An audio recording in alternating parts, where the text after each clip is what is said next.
Comment faire le commentaire d'un poème. Dernière vidéo de méthode après le roman, le théâtre et la littérature d'idées dont vous trouverez les liens en description.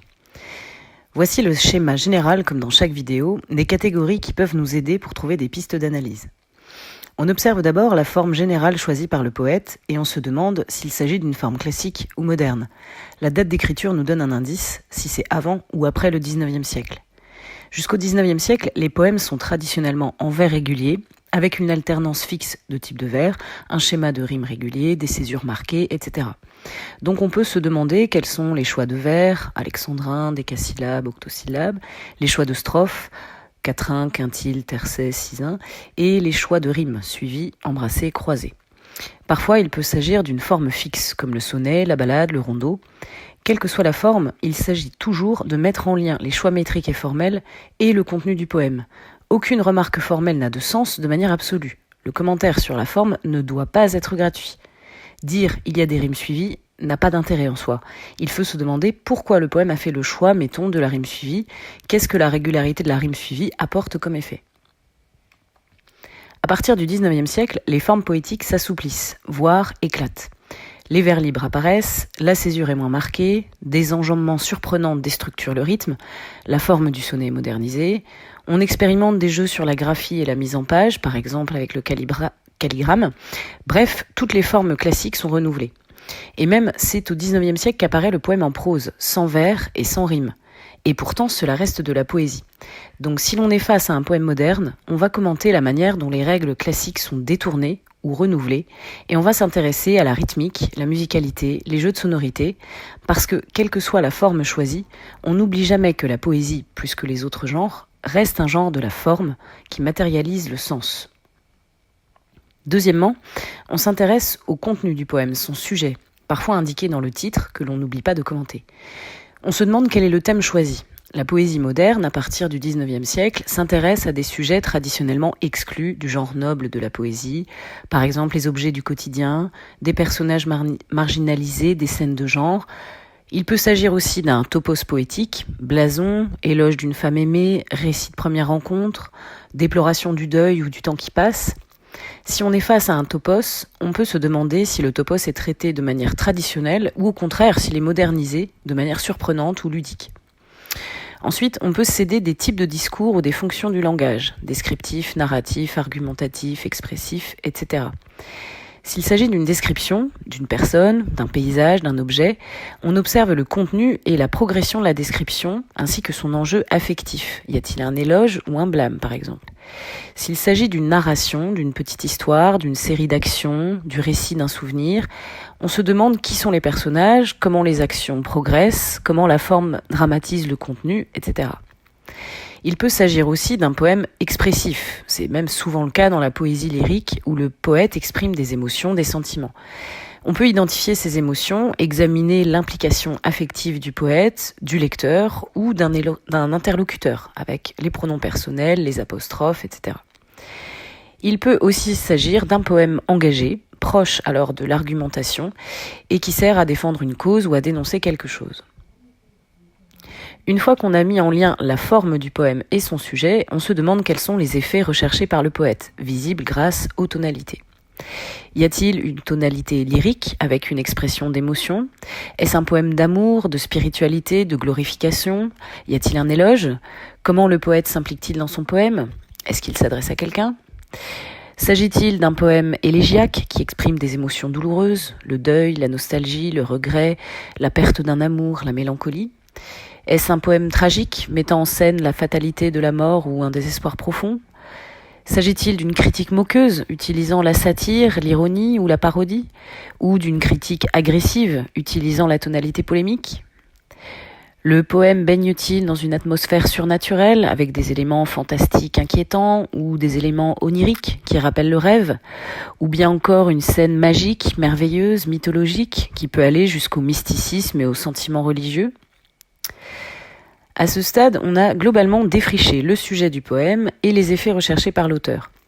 On peut ensuite entrer plus précisément dans la matérialité du poème en examinant ses choix stylistiques, en particulier l'enjeu visuel avec les images et sonore avec la musicalité. Généralement, on trouve beaucoup d'images dans un poème puisque le but du langage poétique est de créer des associations significatives, suggestives. On identifie et on explique donc les métaphores, les comparaisons, les métonymies, les personnifications éventuelles. On cherche aussi s'il y a des lexiques dominants, un thème récurrent, des isotopies, car c'est souvent les isotopies qui créent une atmosphère particulière. On s'intéresse aussi à la musicalité, le rythme, le passage d'un vers à un autre, la ponctuation, les effets sonores, les rimes, les allitérations, les assonances. Et de la même façon, on ne fait pas de remarques gratuites du genre « il y a un enjambement ». Il faut se demander ce que révèle cet enjambement. Quel effet produit-il ? Une surprise, un effet de rupture ou de continuité, une mise en relief d'un mot précis ? Idem avec les sonorités. Il faut essayer d'interpréter en quoi les sons créent une atmosphère, un effet, une fluidité ou au contraire un rythme saccadé, un effet mimétique entre le son et le sens, etc. Dernier point, le mouvement littéraire. L'époque, le courant et le mouvement dans lequel s'inscrit le poème est évidemment primordial. On ne commente pas la même chose dans un poème baroque que dans un poème surréaliste. Le problème, c'est que vous ne connaissez pas toujours très bien l'histoire littéraire, mais quelques jalons peuvent vous aider. Un poème du XVIe siècle, par exemple, sera vraisemblablement issu du mouvement de la Pléiade, qui cherche à renouveler la langue française et s'inspire de l'Antiquité. Un poème classique sera souvent marqué par sa rigueur métrique et formelle.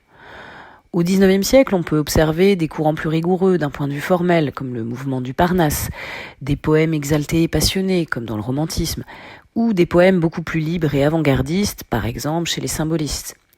La poésie surréaliste, quant à elle, se caractérise par une originalité des images souvent surprenantes, hermétiques, inspirées de l'inconscient. Bref, il est impossible de refaire toute l'histoire de la poésie, donc si vous ne connaissez pas le poète et son mouvement, n'essayez pas de le catégoriser dans un mouvement au risque de vous tromper. Ou alors faites-le avec beaucoup de prudence, avec des formules du genre « cela peut rappeler le lyrisme romantique ». Pensez avant tout que la poésie est plus que les autres genres, le genre de l'image et de la musicalité. Passons maintenant à la mise en application. On va mettre tout cela en application avec un très célèbre poème de Victor Hugo, Demain dès l'aube, tiré du recueil Les Contemplations et inspiré de la mort tragique de sa fille Léopoldine, qui est morte noyée le 3 septembre 1843. Donc je lis le poème. Demain dès l'aube, à l'heure où blanchit la campagne, je partirai. Vois-tu, je sais que tu m'attends. J'irai par la forêt, j'irai par la montagne. Je ne puis demeurer loin de toi plus longtemps. Je marcherai les yeux fixés sur mes pensées, sans rien voir au dehors, sans entendre aucun bruit. Seul, inconnu, le dos courbé, les mains croisées, triste, et le jour pour moi sera comme la nuit. Je ne regarderai ni l'or du soir qui tombe, ni les voiles au loin descendant vers Harfleur, et quand j'arriverai, je mettrai sur ta tombe un bouquet de houverts et de bruyères en fleurs. 3 septembre 1847. Les caractéristiques formelles. On constate qu'il s'agit d'un poème constitué de 3 quatrains en alexandrin et en rimes croisées. Il n'y a pas de forme particulière, mais les vers sont réguliers, même si la rythmique est déjà proche des expérimentations modernes. Mais c'est encore timide chez Victor Hugo. Quoi qu'il en soit, Hugo utilise le vers noble de l'alexandrin pour évoquer sa fille. La noblesse du vers anoblit donc le sujet. Ici, ce qui est intéressant, c'est que la dernière strophe permet une chute inattendue. Le poète s'adresse à quelqu'un tout au long du poème, manifestement une femme, et ce n'est que dans les 2 derniers vers qu'on comprend que l'interlocutrice est morte puisqu'il se rend sur sa tombe. On peut aussi constater que le poème est daté 3 septembre 1847, c'est donc la date anniversaire de la mort de sa fille, et c'est donc un poème d'hommage. Donc premier point d'intérêt, le poème offre une chute inattendue dans la dernière strophe. Deuxièmement, le sujet et le type de discours. Il s'agit d'un poème globalement narratif qui propose un récit. Le poète raconte un voyage à travers différents lieux, au terme duquel il arrive sur la tombe de sa fille pour déposer un bouquet. Le voyage apparaît donc comme une sorte de pèlerinage annuel. Un pèlerinage est un voyage religieux ou spirituel vers un lieu saint pour s'y recueillir. Et donc comme c'est un récit, il y a une progression temporelle et spatiale. On observe par exemple des verbes de déplacement au futur et à la première personne. J'irai, je marcherai, j'arriverai. Le voyage est planifié pour le lendemain, c'est donc un voyage virtuel. On a aussi le début et la fin du voyage avec une progression, j'irai, j'arriverai. Les nombreux verbes de déplacement donnent l'impression que c'est un périple long, difficile, qui met de nouveau en avant l'idée de pèlerinage. On observe aussi une progression temporelle, avec des compléments circonstanciels de temps dès le premier vers, demain, dès l'aube, à l'heure où blanchit la campagne. On peut noter la gradation rythmique, qui crée un effet de retardement, de suspension, demain, dès l'aube, à l'heure où blanchit la campagne. On a plusieurs autres indications temporelles d'ailleurs, soir, jour, nuit. La progression spatiale et temporelle est aussi marquée par la modification du décor. Le poète avance, la campagne, la forêt, la montagne, les voiles, Harfleur. Harfleur est d'ailleurs la seule indication toponymique précise, c'est une ville en Normandie. Or, Léopoldine, la fille de Victor Hugo, est morte en Normandie, à Villequier, plus précisément, entre le Havre et Rouen. Donc c'est à la fois un voyage réaliste d'un point de vue autobiographique et assez flou pour qu'il soit universel et grandi presque à un niveau mythique. Deuxième point d'intérêt, le poème raconte une sorte de pèlerinage du poète sur la tombe de sa fille. On peut aussi voir que le récit est associé à une interlocution, une adresse à un destinataire, au présent, visible grâce à l'utilisation de la deuxième personne. « Vois-tu, je sais que tu m'attends, je ne puis demeurer loin de toi plus longtemps ». On peut remarquer le « je » et le « tu » qui apparaissent chacun dans un hémistiche, et cela matérialise d'une certaine manière une sorte d'échange, de dialogue virtuel. Au début du poème, on a donc l'impression que le poète s'adresse à sa maîtresse, à une femme aimée et bien vivante, à qui il exprime son manque et son empressement de la retrouver. Je sais que tu m'attends, je ne puis demeurer loin de toi plus longtemps. Donc cela ressemble plutôt à une poésie amoureuse ou galante. Et ce n'est qu'à la fin du poème qu'on comprend que cette interlocutrice est morte. Donc on mettra cela en lien avec le point 1, la forme du sonnet et la chute inattendue. Donc troisième point d'intérêt, le poète s'adresse à une femme dont on comprend seulement à la fin qu'elle est morte. Troisièmement, les tonalités. Il s'agit clairement d'un poème élégiaque puisque le poète exprime son état d'âme douloureux lors de ce voyage. Son attitude physique est pathétique et exprime la douleur et la solitude. Seul, inconnu, le dos courbé, les mains croisées, triste. On constate une gradation dans la longueur des groupes de mots, une syllabe, puis 3, 4, qui peut suggérer l'accablement. Le rejet de l'adjectif triste au vers suivant met aussi en relief sa douleur. L'idée de manque est aussi présente avec beaucoup de négations. Ni, sans, aucun, je ne puis, plus, je ne regarderai. On constate aussi que le poète est replié sur lui-même et sur sa douleur. Je marcherai les yeux fixés sur mes pensées, sans rien voir au dehors, sans entendre aucun bruit. Je ne regarderai ni l'or du soir qui tombe, ni les voiles, etc. Donc le poète est comme aveugle à son environnement. Il perd la conscience du temps qui passe, et le jour pour moi sera comme la nuit. Et les parallélismes soulignent encore une fois cette volonté farouche, comme s'il ne voulait pas se laisser distraire par l'environnement, comme s'il voulait rester fixé sur sa douleur. Donc quatrième point d'intérêt, le poète exprime sa douleur et sa solitude dans un poème élégiaque. Quatrièmement, musicalité et images. Évidemment, cela n'a pas forcément beaucoup de sens d'étudier à part les figures, les images et les sonorités, d'autant qu'on a déjà vu quelques éléments rythmiques auparavant. Mais on peut creuser cette dimension par rapport à nos idées actuelles en regardant si on a bien fait le tour de tous les procédés poétiques éventuellement intéressants. Par exemple, ici, on peut noter l'homophonie entre le verbe tombe et le nom commun tombe, qui permet de faire coïncider 3 chutes, la disparition du soleil, la chute du poème et la fin de la vie, la mort. Le poème contient assez peu de métaphores, hormis l'or du soir, qui est une métaphore assez traditionnelle pour le soleil couchant, mais ça peut être en soi intéressant. Il y a peu de métaphores. Donc finalement, Hugo utilise un style simple, peu imagé. Il refuse l'ornementation, la complexité. En fait, il refuse de poétiser sa douleur. Il y a donc une forme de dépouillement, de sobriété, et qui peut rappeler ce qu'on a déjà vu avec l'idée du pèlerinage religieux.